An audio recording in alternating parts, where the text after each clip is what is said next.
बिस्मिल्लाहिर्रहमानिर्रहीम, अस्सलाम वालेकुम नाज़रीन, आप देख रहे हैं प्रोग्राम ब्रेकिंग व्यूज और मैं हूं यासिर रशीद। नाज़रीन, आज पाकिस्तान के मंजरनामे पे कुछ अहम डेवलपमेंट्स हुई हैं। एक पाकिस्तान तहरीक इंसाफ के केस के हवाले से और एक साबिक सदर ममलिकत जनरल रिटायर्ड परवेज मुशर्रफ साहब के केस के हवाले से। सुप्रीम कोर्ट से एक का हुक्मनामा आया तो दूसरा हुक्मनामा पेशावर हाई कोर्ट से आया है। पाकिस्तान तहरीक इंसाफ ने जब इब्तदाई तौर पे इलेक्शन कमीशन ऑफ पाकिस्तान ने 22 दिसंबर को उनके इंट्रा पार्टी इलेक्शन को कलअदम करार दिया था, तो उसके खिलाफ उन्होंने दरखास्त जमा करवाई थी पेशावर हाई कोर्ट में। पेशावर हाई कोर्ट से 30 दिसंबर को हुक्म इम्तना जारी हुआ और हुक्म इम्तना जारी होने के बाद फिर 26 दिसंबर को हुक्म इम्तना जारी हुआ। 30 दिसंबर को इलेक्शन कमीशन फरीक बन के वहां पे गया और फिर उसके बाद 3 तारीख को सिंगल बेंच ने हुक्म इम्तना को खारिज कर दिया, जिसके बाद पाकिस्तान तहरीक इंसाफ ने सुप्रीम कोर्ट से भी रुजू किया और मरकजी अपील पे समाअत होनी थी 9 जनवरी को।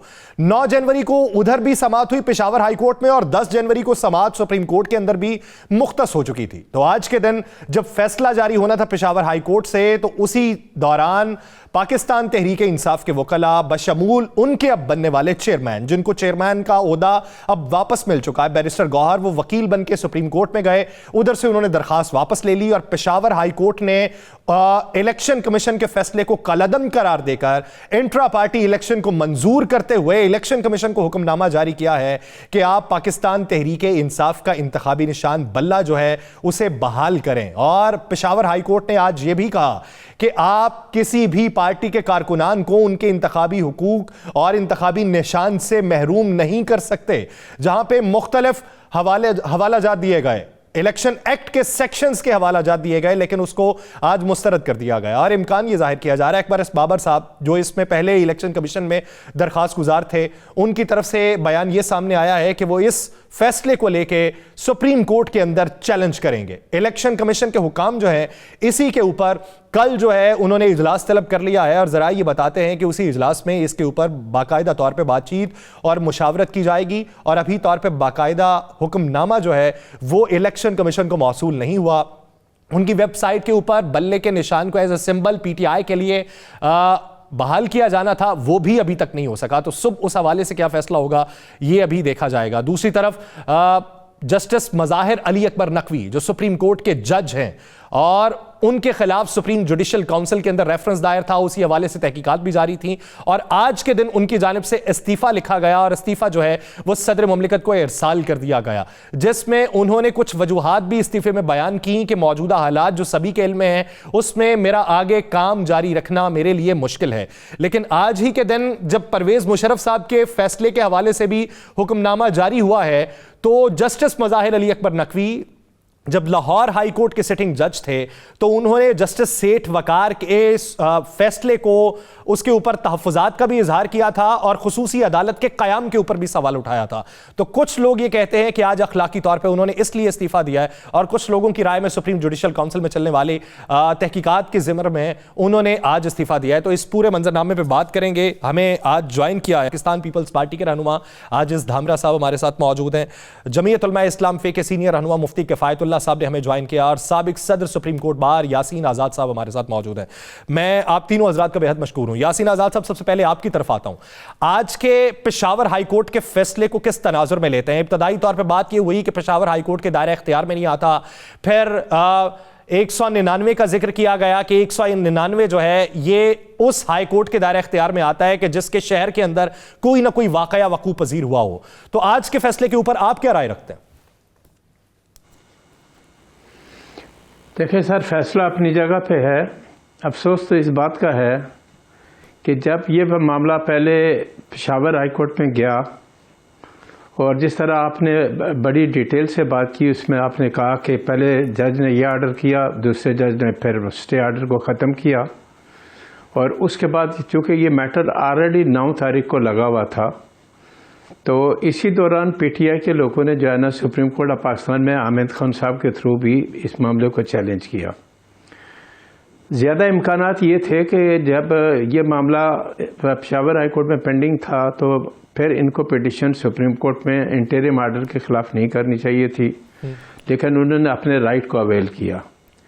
अब आज जो डीबी का जजमेंट आया है, ज़ाहिर है कि डीबी का जजमेंट अपनी जगह पे है, लेकिन मेरी जो सीरियस रिजर्वेशन है वो ये है कि इस्लामाबाद हाई कोर्ट बनाने की एक वजह थी। इस्लामाबाद हाई कोर्ट को इस्टेब्लिश करने की वजह ये थी कि फेडरल कोर्ट के सारे जो ऑफिसेस हैं वो इस्लामाबाद हैं, और इस्लामाबाद की हदूद के अंदर जब कोई मामलात हैं तो वो मामला इस्लामाबाद हाई कोर्ट में ही जाना चाहिए। लेकिन इस मुल्क की बदकिस्मती ये है कि बाज़ हमारे पाकिस्तान बार काउंसिल और सुप्रीम कोर्ट बार के झगड़ों को सिंध हाई कोर्ट ने स्टे दिया, बाज़ औक़ात बलूचिस्तान से स्टे आ जाता है और बाज़ औक़ात पेशावर से आ जाता है। लेकिन आप इस्लामाबाद हाई कोर्ट को इग्नोर कर देते हैं और पिंडी हाई कोर्ट सर्किट बेंच को भी इग्नोर कर देते हैं, और चॉइस अपना ढूंढते हैं कि कौन से हाई कोर्ट से आपको ज़्यादा रिलीफ मिलेगा। बहरहाल ये हर एक का अपना लीगल राइट है, वो कहाँ से रिलीफ मिलता है, उनको पेशावर से रिलीफ मिल गया। और मैं कहता हूँ अच्छी बात है। मेरा तो शुरू से पॉइंट ऑफ व्यू है कि हर सियासी जमात को इंतखाब में हिस्सा लेने का पूरा हक मिलना चाहिए। लेकिन अब देखना यह है कि इलेक्शन कमीशन ऑफ पाकिस्तान, जिसको हम कहते हैं आइनी अदारा है, उस आइनी अदारे के मामलात में जिस अंदाज से मामलात को टेकअप किया जा रहा है और जिस हिसाब से इलेक्शन कमीशन ऑफ पाकिस्तान के फ़ैसलों पे हम स्टे आर्डर देते हैं या पास करते हैं, उससे मैं तो ये कहता हूँ कि आप इलेक्शन कमीशन ऑफ पाकिस्तान को जो एक आइनी अदारा और कहते हैं इंडिपेंडेंट अदारा है, उस इदारे को आइन के मुताबिक काम करने का पूरा मौका नहीं दे रहे। अब मुझे नहीं पता कि इलेक्शन कमीशन ऑफ पाकिस्तान इस फैसले को सुप्रीम कोर्ट में चैलेंज करता है या नहीं करता, और ज़ाहिर है कि इस जजमेंट की जो भी सूरत हाल है, मेरा अपना पॉइंट ऑफ व्यू ये था कि पाकिस्तान के जो 8 फरवरी के इलेक्शन हैं उसमें पाकिस्तान की तमाम सियासी जमातों को भरपूर हिस्सा लेने का मौका मिलना चाहिए था। PTI को अगर निशान कोर्ट ने दिया तो हमारे लिए काबिल एहतराम, लेकिन इसमें हमें वेट करना पड़ेगा कि कल इलेक्शन कमीशन ऑफ पाकिस्तान जब अपना इजलास करता है तो उसमें वो क्या तय करता है। अच्छा यासीन आज़ाद साहब, बसत एहतराम, आपने जब बात की कि इस्लामाबाद हाई कोर्ट बनाने की वजह क्या है, इस ज़मन में बेशतर वकला ये राय रखते हैं कि 4 आइनी अदालतें हैं सूबों की और एक सुप्रीम अदालत आइनी जो है वो सुप्रीम कोर्ट है। इस्लामाबाद हाई कोर्ट जो है वो आइनी अदालत नहीं, ये उनकी राय है। आप इस ज़मन में क्या समझते हैं? और दूसरा, इस केस के अंदर हवाला दिया गया है मॉडल अयान अली केस का कि उनके खिलाफ रावलपिंडी में एक मुकदमा दर्ज था और उन्हें गिरफ्तार किया गया कराची से। तो जब सिंध हाई कोर्ट में वो मामला चला तो दायरा इख्तियार के ऊपर बात आई, तो आर्टिकल 199 के तहत कराची में वो गिरफ्तारी अमल में आई थी, तो वो सिंध हाई कोर्ट के दायरा इख्तियार में है। तो इसी तरह उन्होंने जो अपने इलेक्शन करवाए हैं वो पेशावर में करवाए हैं, और उसी सूबे से ताल्लुक है जनरल सेक्रेटरी उमर अयूब का, जिनके ऊपर तहफ्फुजात हैं, तो इसलिए ये पेशावर हाई कोर्ट के दायरा इख्तियार में है। देखिए, आर्टिकल 199 में इख्तियारात का मामला, जिस तरह मैंने आपको पहले बताया कि हमारे बार के झगड़े में कई दफ़ा सूट सिंध हाई कोर्ट में फाइल हुआ। मामला इलेक्शन का था, लाहौर का पोलिंग स्टेशन का झगड़ा था, लेकिन स्टे सिंध हाई कोर्ट ने दिया, जिस पे हमने कई दफ़ा एतराज़ ये किया कि क्या लाहौर हाई कोर्ट नहीं था। जब लाहौर हाई कोर्ट में काउंटिंग हुई तो जो काज ऑफ एक्शन लाहौर का था वहाँ आपने क्यों नहीं किया, सिंध से आपने आखिर रिलीफ क्यों दिया। और इस तरह के 5-6 सूट फाइल हुए हैं। हमारे यहाँ ये बात तो एक हकीकत है कि हम अपनी मर्जी का कोर्ट ढूंढते हैं और हम ये देखते हैं कि कहाँ से हमें रिलीफ मिल सकता है, आप वहाँ जाने की कोशिश करते हैं। आइन का आर्टिकल 199 इसके लिए मना नहीं करता, इजाज़त देता है, लेकिन सवाल ये पैदा होता है कि आप बाईपास क्यों करते हैं। और जहाँ तक अब आप ये कहते हैं कि 4 कोर्ट हैं, हाई कोर्ट हैं, 4 नहीं 5 हाई कोर्ट हैं। इस्लामाबाद हाई कोर्ट की भी इख्तियारात वही हैं जो बाकी 4 हाई कोर्ट के हैं। तो ये कहना मेरे नज़दीक बिल्कुल गलत है कि 4 हाई कोर्ट हैं। इस्लामाबाद हाई कोर्ट की ये पोजीशन नहीं है। मैं तो कहता हूँ कि इस्लामाबाद की हदूद में जितने फेडरल गवर्नमेंट के ऑफिस हैं, चाहे वो पाकिस्तान बार काउंसिल का ऑफिस हो, सुप्रीम कोर्ट बार का हो, या फेडरल गवर्नमेंट के ऑफिस हों, इलेक्शन कमीशन ऑफ पाकिस्तान का हेड ऑफिस इस्लामाबाद में है, सुप्रीम कोर्ट इस्लामाबाद में है, इस्लामाबाद हाई कोर्ट इस्लामाबाद के लिए बनाया गया, तो फिर आप वहाँ क्यों नहीं जाते। तो इसमें बाज़ औक़ात हमारी जुडिशरी के मुताबिक जो शकूक व शुबा पैदा होते हैं, मुझे उस पर अप्रीहेंशन है। मैं ये कहता हूँ कि हम अपने जुडिशल सिस्टम को कहाँ लेके जाने चाहते हैं, मैं उसकी बात करता हूँ। जहाँ तक पेशावर हाई कोर्ट के जजमेंट का है, चूँकि DB का जजमेंट है, मैं उसके एहतराम की नज़र से देखता हूँ। अब ये इलेक्शन कमीशन ऑफ पाकिस्तान की मर्ज़ी है कि वो क्या करती है क्या नहीं करती, लेकिन इलेक्शन के हवाले से मेरा कहना है ये है कि तमाम पॉलिटिकल पार्टीज़ को इस बात का हक दें कि भाई सर इंतखाबात में हिस्सा लें, चूँकि पाकिस्तान के अवाम इस वक्त मुश्किल सूरत हाल से दो चार हैं, माशी सूरत हाल ख़राब है, और अगर कोई पॉलिटिकल पार्टी को आप इंतखाबात में हिस्सा लेने का मौका नहीं देते तो कल वो कहेगी कि जी मुझे मौका नहीं दिया गया, फिर एक अफरा तफरी होगी। और फिर पॉलिटिकल पार्टी जब इलेक्शन में हिस्सा ले लें तो पाकिस्तान के अवाम जिस पार्टी को इलेक्ट करके पार्लियामेंट में भेजें, उस ऐसी सूरत में हमें उस रिजल्ट को एक्सेप्ट करना चाहिए। और अगर वो असेंबली 5 साल के लिए वजूद में आती है तो उसको पूरा मौका मिलना चाहिए काम करने का। सही, ठीक। मैं यासीन साहब आपकी तरफ वापस आता हूँ, इसी बारे में वापस आता हूँ, लेकिन मुफ्ती किफ़ायत साहब से एक सवाल। मुफ्ती किफ़ायतुल्लाह साहब, आज के फैसले को आप किस नज़र से देखते हैं? पाकिस्तान तहरीक इंसाफ किसी हद तक अब ये मान रही है कि लेवल प्लेइंग फील्ड उन्हें मिल चुकी, तो आपकी जमात के बेशुमार तहफ़्फ़ुज़ात हैं सिक्योरिटी को लेके। आज भी तुरबत में केच से उम्मीदवार थे PMLN के, उनके ऊपर हमला हुआ है, और कल के दिन आपके उम्मीदवार थे इस्लामाबाद में, उन पर हमला हुआ। उससे पहले एक मौलाना के ऊपर हमला हो चुका है सुन्नी उलमा काउंसिल के, उससे पहले मौलाना फजलुर रहमान पे हुआ, आपके दीगर रहनुमाओं के ऊपर हुआ। अब आप किस हद तक तहफ़्फ़ुज़ात के शिकार हैं और आपके तहफ़्फ़ुज़ात किस हद तक माने जाने की आपको उम्मीद है?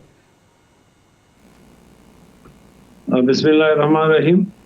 हमारे तहफ़्फ़ुज़ात कितने हद तक माने जाएंगे, ये सवाल तो और इसका जवाब तो नहीं दे सकता। अलबत्ता ये कि हम एक मुश्किल में हैं, और हमारी मुश्किल ये है कि हमारे रहनुमाओं को थ्रेट है, हम इंतखाबी जलसा नहीं कर सकते। मौलाना फजलुर रहमान साहब को थ्रेट है, और उनके बेटे मौलाना असद महमूद को थ्रेट है, और बाकी भी आपने खुद ही अपने सवाल में गिन लिए।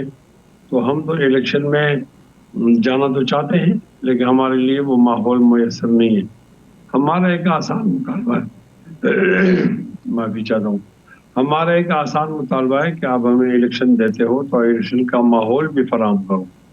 अब इलेक्शन है और इलेक्शन का माहौल फराहम नहीं कर रहे, तो ये तो फिर एक जमात के खिलाफ ये बात जाएगी कि उनको इलेक्शन से माइनस किया जा रहा है। तो हम तो अभी तक अपने मुतालबे पे खड़े हैं और इस्तिकामत के साथ खड़े हैं।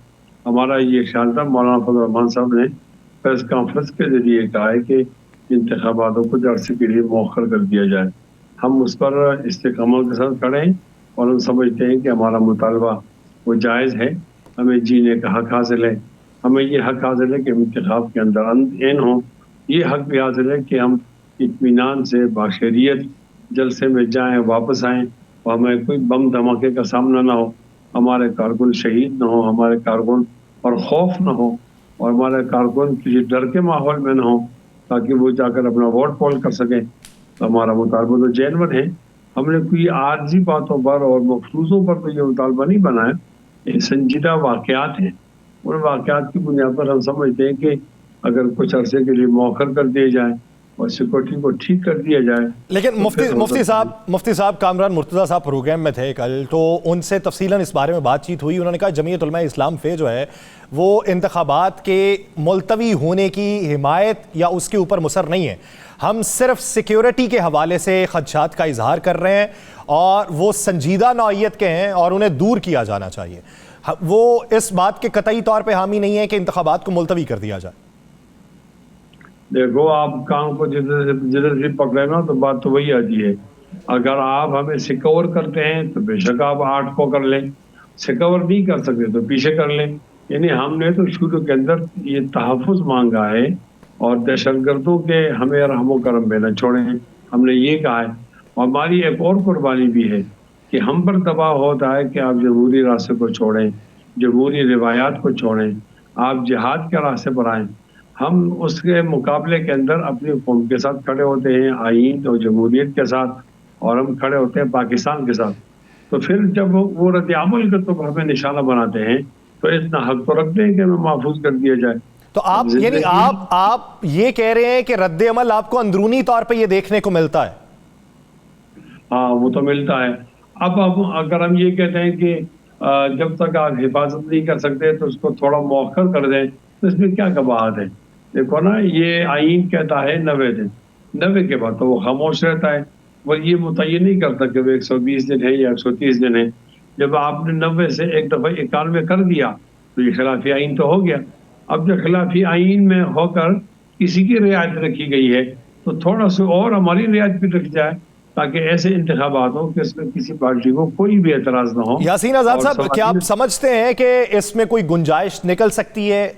हमें तो यही बताया जाता है कि आइन के मुताबिक मुकर्ररा वक्त में अगर कोई चीज़ नहीं होती तो उसमें नेक नियति ही शामिल हो तो वो उसके बाद भी हो सकती है, लेकिन बाद का वक्त भी तो कुछ मुकर्रर होगा। बाद के वक्त को कितना खींचा जा सकता है? सर, मेरे नज़दीक 8 फरवरी का इलेक्शन किसी हालत में भी मुलतवी नहीं होना चाहिए।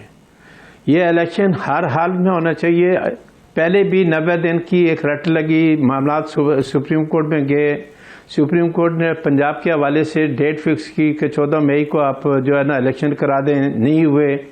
बाद में ऑनरेबल सुप्रीम कोर्ट ने जो जजमेंट दिया, उन्होंने सारा वजन इलेक्शन कमीशन ऑफ पाकिस्तान पर डाल दिया। तो ये लॉ एंड ऑर्डर सिचुएशन को ग्राउंड बनाकर ये कहना कि इलेक्शन को मुलतवी कर दिया जाए, मैं इसके हक़ में बिल्कुल नहीं हूँ।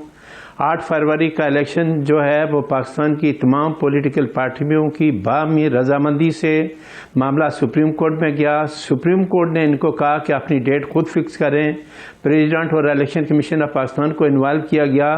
पार्टियों की रजामंदी के साथ बाद में 8 फरवरी की डेट मुकर्रर की गई और ऑनरेबल सुप्रीम कोर्ट ने एक डिटेल आर्डर भी पास किया।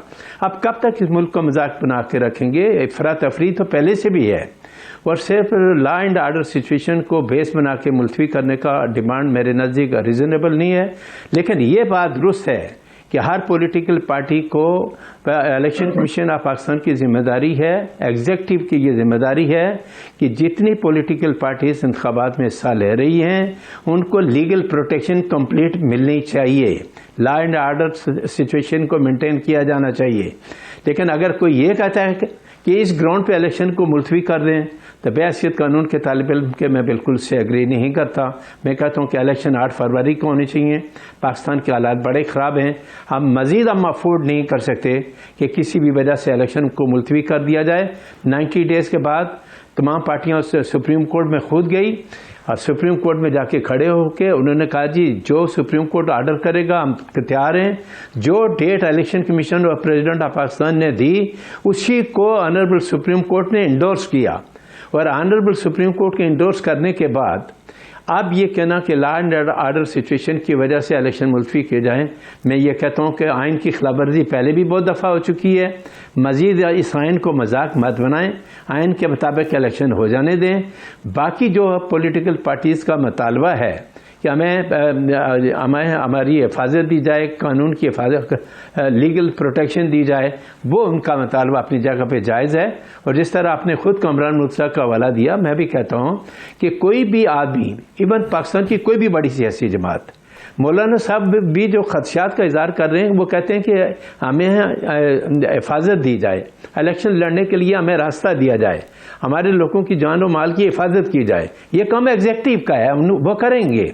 लेकिन इसको बेस बना के इलेक्शन मुलतवी कराने के मैं हक में नहीं हूँ और ना मैं उसको फेवर करने के लिए तैयार हूँ किसी भी सूरत में। अब जिस तरीके से मुफ्ती किफ़ायत साहब, यासीन आज़ाद साहब कह रहे हैं कि आप ही लोग गए थे सुप्रीम कोर्ट के अंदर, सभी वहाँ पे फरीक बने थे एज ए सियासी जमात, तो आप दीगर सियासी जमातों के साथ आपके अच्छे ताल्लुकात हैं। पीडीएम की हुकूमत में 13 से ज़ायद जमातें थीं, तो उन जमातों के ऊपर ही आप जरा थोड़ा सा जोर डाल लें कि वो अखलाकी तौर पे इलेक्शन कमीशन को ही कहते हैं कि आप लोगों को महफूज रास्ता दें, आप लोगों के लिए सिक्योरिटी कर पाए, अगर आपके जबानी तौर पे कहने से कुछ नहीं हो रहा तो। खैर, यहाँ तो इदारे मौजूद हैं और हर एक का काम भी मालूम है।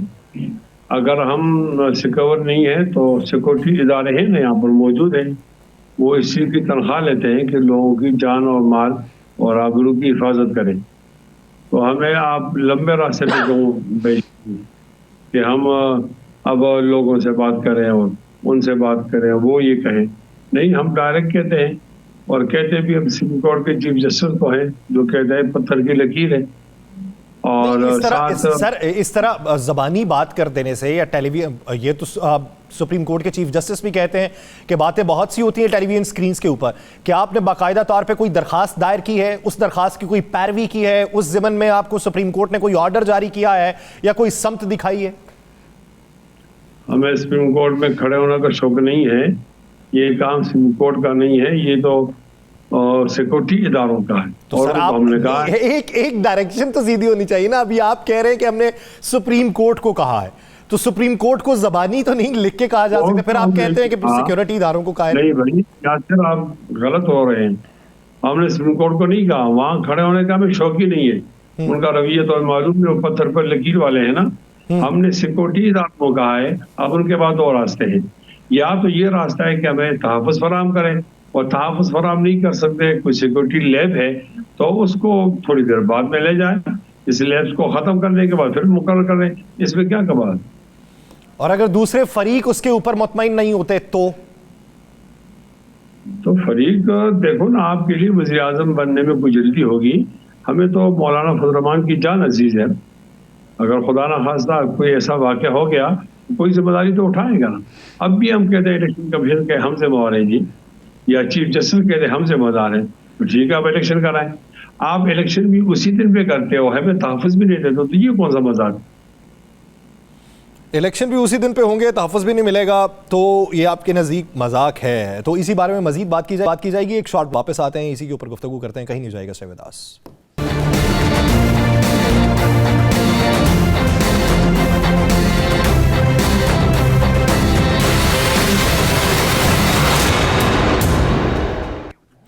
ब्रेक के बाद खुशामदीद नाज़रीन। ब्रेक से पहले बात हो रही है जमीयत उलमा इस्लाम फे के तहफ़्फ़ुज़ात के हवाले से कि वो तहफ़्फ़ुज़ात तो जायज़ हैं, लेकिन उसके लिए रास्ता क्या निकाला जा सकता है। तो उनके मुताबिक तो रास्ता यही है कि जब तक हमारी सिक्योरिटी क्लियरेंस नहीं हो जाती, हमें ये थ्रेड लेटर थमाने बंद नहीं हो जाते, तब तक इलेक्शन को डिले करना चाहिए। अब इस ज़िमन में यासीन आज़ाद साहब अपनी राय रख चुके हैं कि जब एक बार ताख़ीर हो गई तो उससे मज़ीद ताख़ीर नहीं हो सकती। सवाल यहाँ पर यह है कि दूसरी पॉलिटिकल जमातें जो हैं वो उनके मौक़िफ़ की तायीद क्यों नहीं कर रही, या तो साथ खड़ी हों, वो मुखालिफ खड़ी हो कि वो सेनेट के अंदर अगर करारदाद पेश की जाती है तो उसे जमहूरियत के ऊपर शबखून मारने का के मुतरादिफ करार देते हैं, तो इसी बिना के ऊपर दीगर सियासी जमातें मुखालिफ क्यों खड़ी हैं। मुफ्ती किफ़ायत साहब से इस ज़िमन में सवाल तो करना है, लेकिन उससे पहले यासीन आज़ाद साहब, आप क्या समझते हैं कि अभी अगर कोई जवाज़ बनाया जा सके, इफ एंड बट्स की बात कर रहा हूं, क्या कोई जवाज़ निकल सकता है लॉ एंड ऑर्डर की सिचुएशन के अलावा, या ये वाकई पत्थर पे लकीर है और हमें इस ज़िमन में अपनी ज़बानें सिर्फ बंद रखनी चाहिए?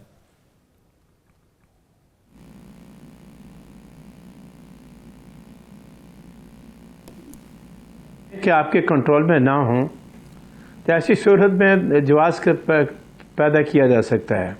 पाकिस्तान के हालात ऐसे नहीं हैं जिसके मुताबिक इलेक्शन ना हो। इलेक्शन के लिए माहौल मेरे नज़दीक साजगार है, छोटे मोटे वाक़यात अपनी जगह पे होते हैं।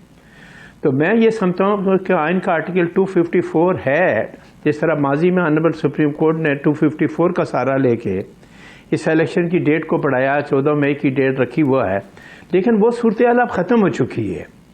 अब मामला जो है फाइनल हो चुका है, इलेक्शन शेड्यूल आ चुका है, नॉमिनेशन फॉर्म जमा हो चुके हैं, पार्टियों को 13 तारीख को निशान अलर्ट होने वाले थे, 8 फरवरी लंबी चौड़ी अमाउंट आप खर्च कर चुके हैं। वैसे भी माशी तौर पे हम काफ़ी कमज़ोर हैं, तो इन हालात में आप जो है ना कौमी ख़जाने से रकम भी खर्च करें और फिर ये कहें कि इलेक्शन किसी वजह से मुलतवी हो जाए।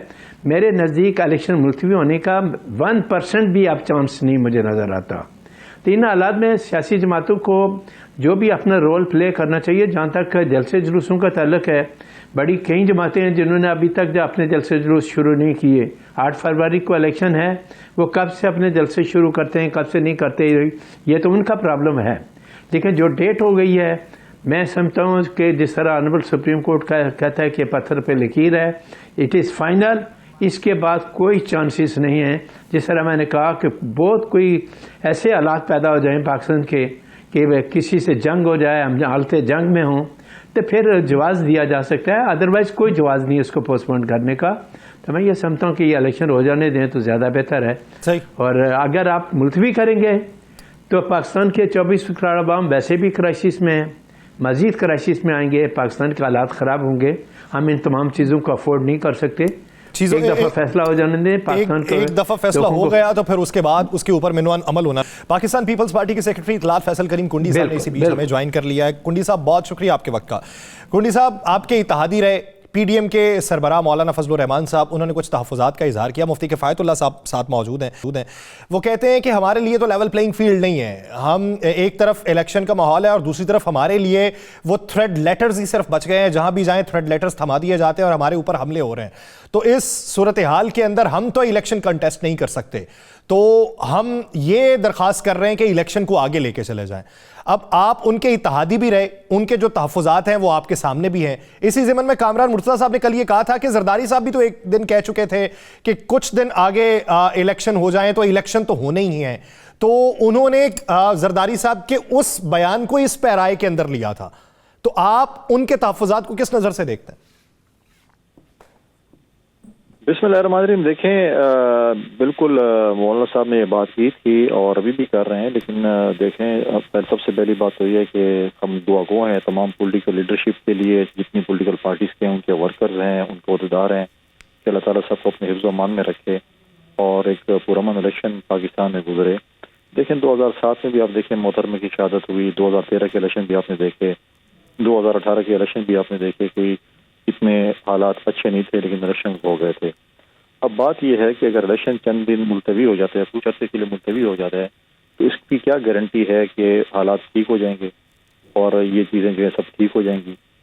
तो मैं ये समझता हूँ कि इलेक्शन हो जाने चाहिए। इलेक्शन होने के बाद जब नई पार्लियामेंट और नई हुकूमत आएगी तो वो उन्होंने ये फैसला करना है कि उन्होंने क्या करना है, दहशतगर्दी के खिलाफ जंग में या यहाँ पर जो हालात हैं उसको ठीक करने में क्या तो उन्होंने जो है किरदार अदा करना है, उन्होंने ये फैसला करना है। पाकिस्तान पीपल्स पार्टी का बिल्कुल क्लियर इस बात से मौक़िफ़ है कि इलेक्शन होने चाहिए, 8 फरवरी को होने चाहिए, तमाम पॉलिटिकल पार्टीज़ को लेवल प्लेइंग फील्ड मिलना चाहिए। और एक चीज़ जो है, हम ये समझते हैं कि इलेक्शन जो हैं ये एक दफ़ा हो जाए ताकि पार्लियामेंट और हुकूमत आए और फ्यूचर इस मुल्क का जो है वो फैसले, चाहे वो इकॉनमी के हवाले से हैं, चाहे टेररिज्म के हवाले से हैं, चाहे बाकी हवाले से हैं, इसके फैसले नई पार्लियामेंट करे और नई हुकूमत करे। जी मुफ्ती किफ़ायतुल्लाह साहब, कल कामरान मुर्तज़ा साहब ने ये कहा कि दौरा अफ़गानिस्तान जो मौलाना का है उसमें भी ये शायद मामला उठाया जाए, क्योंकि यहाँ पे जो शरंगेज़ी होती है उसके ताने बाने हमसाया ममालिक से ही मिलते हैं, कुछ लोग उधर को भी निकल जाते हैं। तो क्या इस ज़मन में वहाँ से कोई हौसला अफजा पैगाम आया? मैं इससे पहले वो यासीन आज़ाद साहब तो आज़ाद है ना, उनकी खिदमत में दरख्वास्त करना चाहता हूँ कि ऐसा हुआ है साबिक़ा अदवार में कि इलेक्शन इसी तरह डेट दिया है और फिर उसको मुलतवी किया है। मोहतरमा बेनज़ीर भुट्टो की शहादत का मौका आया तो फिर इलेक्शन तो मुलतवी हो गया था ना। अब जो बात समझानी है वो ये है कि अब भी एक लाश का इंतज़ार किया जा रहा है। उस लाश के गिरने के बाद फिर इलेक्शन मुलतवी होंगे। हमारी दरख्वास्त ये है कि लाश को न गिराया जाए और इलेक्शन को मुलतवी कर दिया जाए। हम तो बहुत सस्ते इस किस्म की बात करते हैं जिसमें नुकसान कम है। आपके लिए तो जल्दी बनना है, वज़ीर आज़म बनना है या अपने आइन पर अमल करना है। हमें तो अपनी जान अजीज़ है, मौलाना फजल रहमान की जान अजीज़ है, तो हम तो ये रिस्क नहीं ले सकते। इसलिए हमारा मुतालबा संजीदा है, वाकई है और इसके वाक़याती पहलू मैंने पिछले उस वक्फे में आपको बता दिए हैं। हमारा ये अब ये हमारी बात मानी जाती है या नहीं मानी जाती ये और मौजू है, और अगर हमारी बात मानी नहीं जाती तो भी हम इलेक्शन में तो जाएंगे, इलेक्शन छोड़ेंगे तो नहीं। लेकिन हमारी आसानी इस तरह है। आपने जो दूसरा सवाल किया है कि हज़रत मौलाना फजल रहमान साहब तशरीफ़ ले गए, तो हाँ एक बात तो मौजूद है और वो बात ये मौजूद है कि कुछ दिनों से कुछ अरसे से दोनों ममालिक के दरमियान बहुत ज़्यादा बदगुमानियाँ हैं और हमारे लिए ठीक नहीं है। एक दफ़ा जो हमारा मशरक़ी बार्डर पर दुश्मन बैठा हुआ है तो मगरबी बार्डर पर दुश्मन को नहीं बैठा सकते। यह हमारे लिए अच्छा नहीं होगा, यह हमारे लिए सालिमियत के लिए सवालिया निशान होगा। तो उस गलतफहमी को ख़त्म करने के लिए अगर मौलाना फजल रहमान साहब वहाँ गए हैं जो यकसां यहाँ भी मकबूल हैं वहाँ भी मकबूल हैं, तो उनकी शख्सियत से ये फ़ायदा उठाया जा सकता है और ये कौम की बहुत बड़ी खिदमत होगी। उसके ज़मीन के अंदर अगर ऐसी कोई तजवीज़ सामने आ जाती है कि वो यानी उसके बाद फिर हमारे यहाँ बम धमाके नहीं होंगे, तो ये तो बहुत अच्छी खबर है। लेकिन बहरहाल हम एड्रेस कर रहे हैं सिक्योरिटी फोर्सेस को, जिनसे कहते हैं कि आपकी जिम्मेदारी है कि हम पर नजर आने वाला हमला भी रोका जाए और नजर न आने वाला हमला भी रोका जाए और हमें तहफ़्फ़ुज़ फराहम किया जाए। बहरहाल मौलाना फजल रहमान साहब के इस दौरे से उम्मीद तो हैं, अल्लाह ताला करे वही वो दौरा कारगर साबित हो जाए और हमारे हालात इसके मुताबिक हों, ठीक हों कि हम इलेक्शन में जा सकें। यासीन आज़ाद साहब, अगर मैं उस केस के ऊपर वापस आऊँ, पीटीआई का जो बैट सिंबल वाला केस है, उसमें पीटीआई ने एक प्ली पेशावर हाई कोर्ट में ये रखी थी कि मरकजी दरखास्त गुजार जो थे वो अकबर एस बाबर थे, लेकिन यहाँ पे इलेक्शन कमीशन फरीक बन के आया और इलेक्शन कमीशन का फरीक बनना नहीं बनता। अब आप क्या देखते हैं कि सुप्रीम कोर्ट के अंदर अकबर एस बाबर साहब अगर जाएं तो केस मजबूत होगा, या इलेक्शन कमीशन जाए बतौर फरीक बन के तो फिर केस मजबूत होगा? सर, मेरे नज़दीक इलेक्शन कमीशन ऑफ पाकिस्तान को अगर जाना है तो उनको जाना चाहिए। अकबर एस बाबर साहब का राइट है, वो चूँकि क्लेम करते हैं कि वो पीटीआई के पुराने बानी रुकन हैं और बानी रुकन की हैसियत से वो अगर सुप्रीम कोर्ट जाने चाहें तो वो भी जा सकते हैं। लेकिन ये फैसला चूँकि जो आया है, वो डायरेक्शन जो आई है वह इलेक्शन कमीशन ऑफ पाकिस्तान को डायरेक्शन दी गई है कि आप ये काम करें। तो एग्रीव पार्टी तो इलेक्शन कमीशन ऑफ पाकिस्तान हो गया। अब इसका फैसला तो इलेक्शन कमीशन ऑफ पाकिस्तान जो एक आइनी अदारा है, जिस तरह आपने खुद कहा कि कल अगर उनकी मीटिंग होती है वो डिसाइड करेंगे कि उनको क्या करना है क्या नहीं करना है। लेकिन मैं ये समझता हूँ कि अगर वो जाते हैं तो ये उनका लीगल राइट है, उस पर कोई पाबंदी नहीं है। और आपने ये देखा होगा कि आज पीटीआई इतना उसको एतमाद था कि आमिर खान साहब ने जाके सुप्रीम कोर्ट में जो पिटीशन फाइल की थी, जिसको उनकी मर्ज़ी के मुताबिक आज की डेट के लिए फ़िक्स किया गया था 10 तारीख, बाकायदा कोर्ट के अंदर ऑनरेबल चीफ जस्टिस से मुतालबा किया गया कि हमारा केस फ़िक्स करें।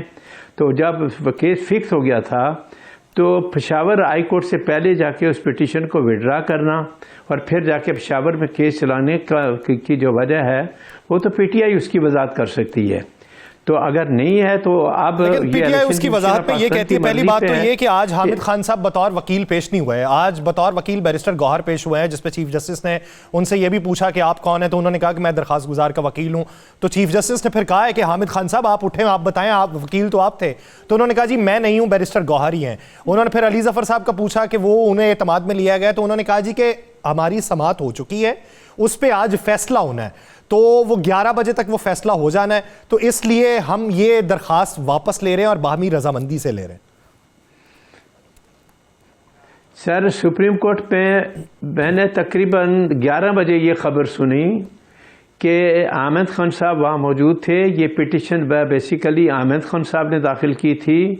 आमिर खान साहब ने ही पहले दिन, जिस तरह सरदार लतीफ़ खान कोसा ने वहाँ जाके कहा कि हमारी पिटीशन को फिक्स किया जाए, शेब शाइन भी था। इस पिटीशन को सुप्रीम कोर्ट के अंदर उनकी मर्जी से फिक्स किया गया जी था। उसी दिन लेवल प्लेइंग फील्ड वाला जिस दिन केस था, उस दिन हामिद खान साहब भी खड़े होकर उन्होंने कहा था कि मैं तो, हमारी दरखास्त तो ये है कि तरजीही बुनियादों पे आप आज लगा लें। तो आगे से चीफ जस्टिस ने जवाब दिया कि 9 रुकनी बेंच भी लगा हुआ है, उसके अलावा भी और केसेस हैं। तो फिर वो परसों के ऊपर यानी आज की तारीख पे लगाया गया था। इब्तदाई तौर पे तो हामिद खान साहब ही गए थे।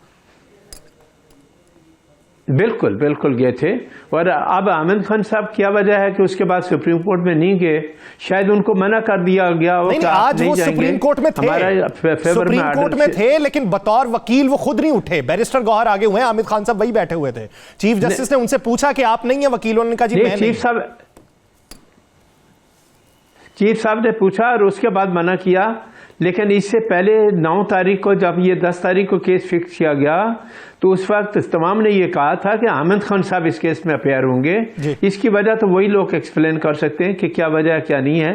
लेकिन अब जो सूरत हाल है, कल पता चल जाएगा कि इलेक्शन कमीशन ऑफ पाकिस्तान का क्या नेक्स्ट स्टेप उठाता है, वो जाता है नहीं जाता।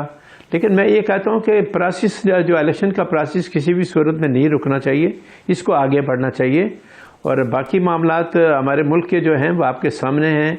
हर आदमी अपने इंटरेस्ट की बात करता है, हर पॉलिटिकल पार्टीज़ का अपना एक नारा है। और ज़ाहिर है कि इलेक्शन की डेट मुकर्रर होने के बाद तमाम सियासी जमातों को इस बात का कानूनी हक़ हासिल है कि वह अपने मंशूर के मुताबिक बात करें। जो उनकी पार्टी का मंशूर कहता है उसके मुताबिक चलें, ये तो उनका कानूनी हक़ है। लेकिन मैं कहता हूँ कि किसी चीज़ को बेस बना के इलेक्शन को मुलतवी करने की बात मत करें। अब कल पता चलेगा कि इलेक्शन कमीशन या जब बानी रुकन है अकबर एस बाबर, वो सुप्रीम कोर्ट जाते हैं नहीं जाते, ये तो उन पे डिपेंड करता है। मैं उनको ये नहीं कह सकता हूँ कि उनको जाना चाहिए या नहीं जाना चाहिए, ये फैसला उनको खुद करना होगा। और अगर मामला सुप्रीम कोर्ट में जाता है तो तब भी सुप्रीम कोर्ट को अगर कोई अपील फाइल होती है तो 13 तारीख से पहले जब निशाना अलर्ट होंगे, उससे पहले आपको कोई बाज़ पार्टियों को तो निशाना अलर्ट भी हो चुके हैं। तो ऐसी हालत में सूरत काफ़ी कॉम्प्लिकेटेड हो जाएगी। यही मेरा एक ज़िमनी सवाल भी है इसी से मुतल्लिक ही कि अगर 13 तारीख के बाद ये केस की समाअत होती है और या फिर पहले समाअत होती है और तारीख बाद की डाल दी जाती है तो उसका इम्पैक्ट क्या होगा, इसी बारे में बात की जाएगी। लेकिन एक शॉर्ट ब्रेक लेते हैं, ब्रेक के बाद वापस आएंगे, इसी के ऊपर गुफ्तगू होगी, कहीं नहीं जाएगा, स्टे विद अस।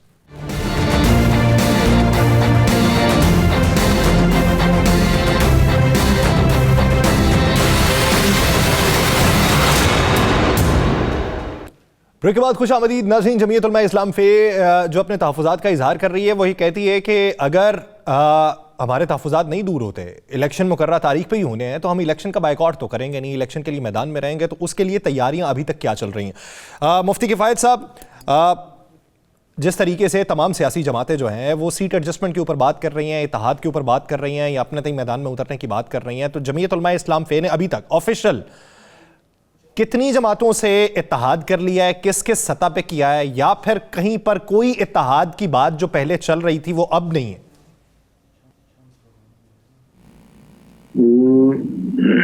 नहीं, ऐसा तो नहीं कहा जा सकता।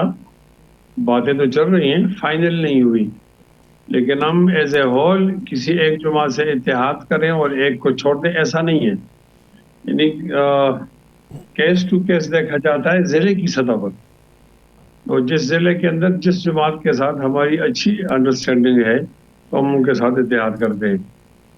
तो हमारे खैबर पख्तूनख्वा में एक 2 अजला में शांगला और स्वात में मुस्लिम लीग नून के साथ एडजस्टमेंट है, तो बाकी अजला में पीपल्स पार्टी के साथ एडजस्टमेंट है।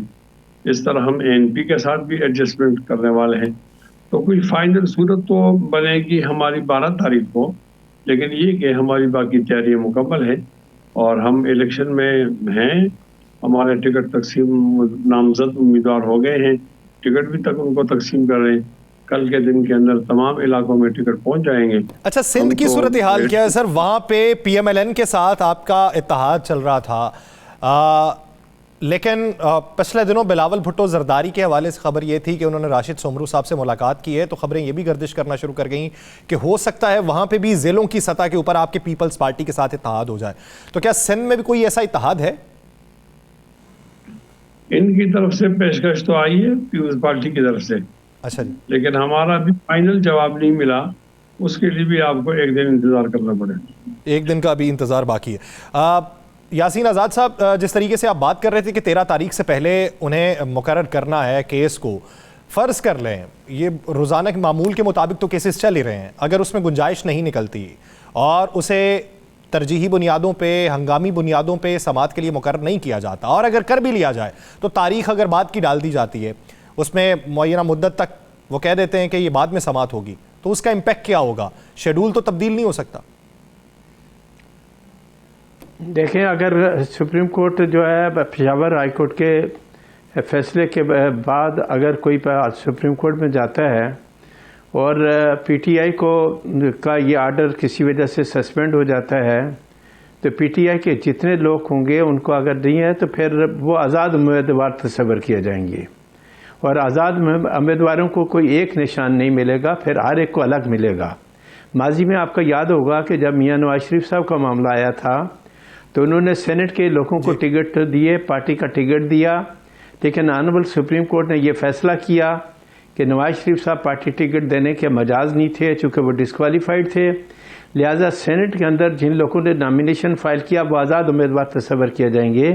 तो उस वक्त सब के सब जो मुस्लिम लीग के लोगों को टिकट दिया गया था उन्होंने आज़ाद उम्मीदवार की हैसियत से इलेक्शन में पार्टिसिपेट किया था, और आज़ाद उम्मीदवार की हैसियत से वो सेनेट के मेंबर इलेक्ट हुए थे। तो ये लीगल पोजीशन तो ऑनरेबल सुप्रीम कोर्ट का वो जजमेंट अपने पे इंटैक्ट है। यहाँ सवाल ये पैदा होता है कि इमरान खान साहब को सज़ा है, उन्होंने ज़ाहिर है कि पार्टी के लिए बैरिस्टर गौर साहब को नॉमिनेट कर दिया, इस्लामाबाद पेशावर हाई कोर्ट ने उनको बहाल कर दिया, अब सुप्रीम कोर्ट क्या फैसला करता है अगर वहाँ जाने के बाद फर्ज करें कि ऑनरेबल सुप्रीम कोर्ट ये कहता है कि इलेक्शन कमीशन का जो फैसला था वो सही है और वो गलत हुआ, तो फिर क्या करेंगे? फिर तो इमरान खान साहब की जमात जो है पीटीआई है। इस पे फिर एक सवाल बनता है। ये चौधरी मंजूर साहब इसी बीच हमें ज्वाइन कर चुके हैं, पाकिस्तान पीपल्स पार्टी के सीनियर रहनुमा। बहुत शुक्रिया चौधरी साहब इस हवाले से अपना वक्त देने के लिए। चौधरी साहब, आज के फैसले के बाद पाकिस्तान तहरीक इंसाफ तो समझती है कि किसी न किसी हद तक उन्हें लेवल प्लेइंग फील्ड मिल चुकी है, और उसके साथ उनके जितने रहनुमाओं के ऊपर एतराज़ात थे वो भी, उनमें से चंद एक को छोड़ के कमोबेश वो सारे ही एतराज़ात जो हैं वो ख़त्म होके अपीलें मंजूर हो चुकी उनकी। तो आप क्या समझते हैं कि पंजाब के अंदर मौजूदा मंजरनामे में किस किस के लिए लेवल प्लेइंग फील्ड है और उसमें फ़ायदा उठाने को कौन कौन तैयार?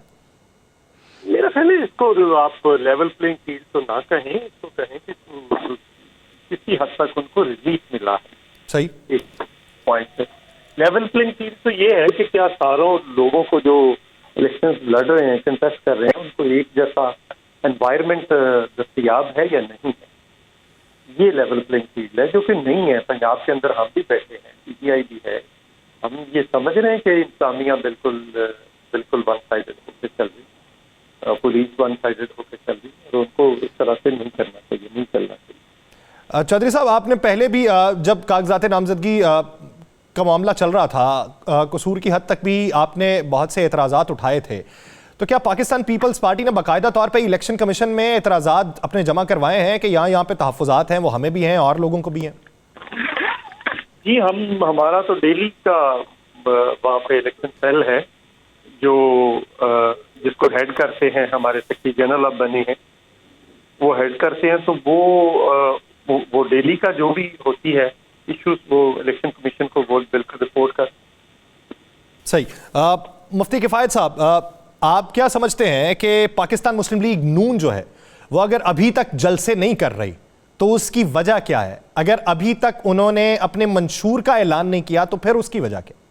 उनका बयानिया बदल गया है, तो अब नए बयानिए के लिए तो वक्त लगेगा ना। तो आप जरा जल्दी ना करें, बेचारों को सोचने दें। नहीं, बयानिया आपकी नजर में बयानिया क्या तब्दील हुआ उनका? आप बहुत सादा हो।